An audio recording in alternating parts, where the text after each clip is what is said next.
మహబూబ్ నగర్ పట్టణ కేంద్రంలోని సుదర్శన్ కన్వెన్షన్ హాల్లో ఎమ్మెల్సీ ఎన్నికల సన్నాహక సమావేశం జరిగింది. మహబూబ్ నగర్, రంగారెడ్డి, హైదరాబాద్ నియోజకవర్గ పట్టభద్రులు ఎమ్మెల్సీ ఎన్నికల ప్రచారంలో భాగంగా సన్నాహక సమావేశం ఏర్పాటు చేశారు. రాష్ట్ర అబ్కారీ క్రీడా శాఖ మంత్రి శ్రీనివాస్ గౌడ్ పాల్గొని టీఆర్ఎస్ అభ్యర్థి విద్యావేత్త వాణిదేవిని గెలిపించాలని విజ్ఞప్తి చేశారు.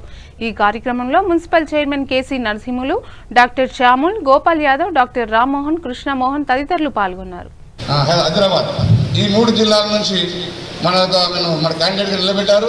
మన మహా మేధావులు ఇక్కడ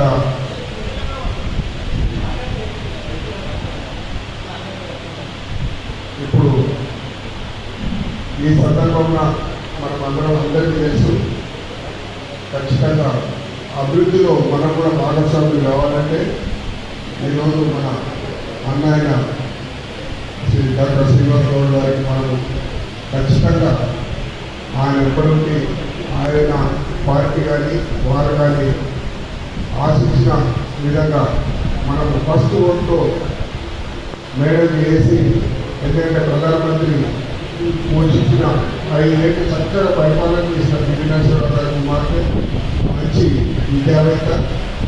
వారు ఈ గవర్నమెంట్లో భాగస్వామ్యం చేసి ఇంకా అభివృద్ధి చేయడానికి మనం కారణమయ్యాము.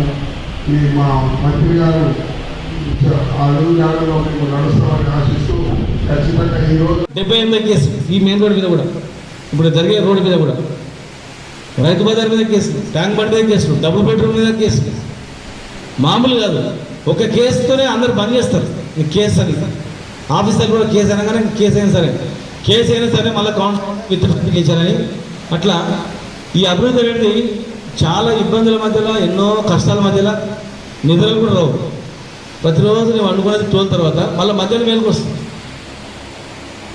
మధ్యాహ్నం మేలుకు వచ్చి అలసిపోతుంది, చెప్పుకుని కదా బాధ ఉంటుంది అన్నమాట.